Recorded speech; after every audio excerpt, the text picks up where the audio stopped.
Okay. So welcome to, what are we calling this? Capstone Conversations Yes. with the Metcalfs.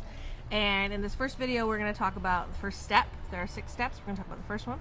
What's the first one called? Identify. Identify. So, just full disclosure, when we were naming these things, my English teacher came out and I had to, go with the assonanceness. So they're all I words. They probably don't know what assonance means. Shame on your past English teachers. Assonance is the repetition of a vowel sound. Alliteration is the repetition of a consonant. So, like tongue twisters, where it's the same. That's alliteration, and when it's the vowel, it's assonance. So they're all I words.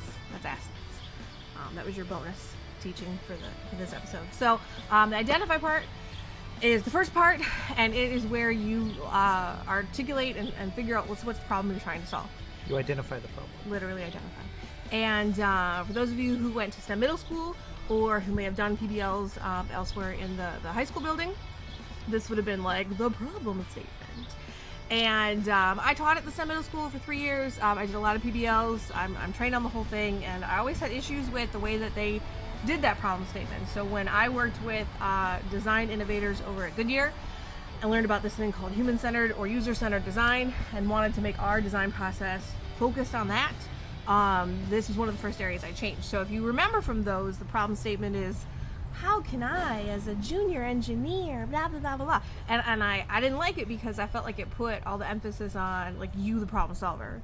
And when I was a 7th grade teacher, I feel like I saw a lot of middle schoolers, like, check out because they felt, well, I can't solve this because I'm a 7th grader. And we don't want this to be about what you can or can't do. We want it to be about the need or problem that someone has.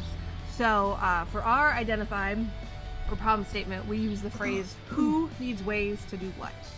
It's super important that it needs ways because you want to keep this like a really big umbrella that you are investigating. That's the next step. In the beginning, huge umbrella. So it's who needs ways to do what, and then we added this because I think what part? That's good because it lets you identify your own beliefs about the problem, and it gives you a starting place, but it also allows you to demonstrate how your thoughts on the problem evolve through your process. And also, like, well, why should we care? A lot of the problems that you're going to be looking at, there probably are solutions, and they don't work that great.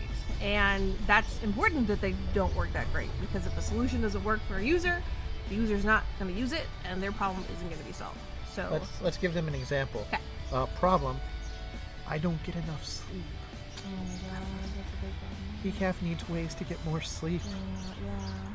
because I believe if I slept more, I wouldn't turn into a human bear during class. He might have more hair too, That too. if he slept more. Yeah. That's important. Uh-huh. Or like students need ways to deal with anxiety, because I think this anxiety gets in the way of them performing well at school. And you have all these new things to be anxious about. Oh my god, so many new things!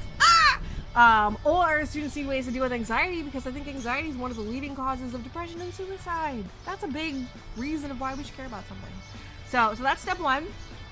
Who needs ways to what? Do what? Because I think what? Okay? Identify. That's one down.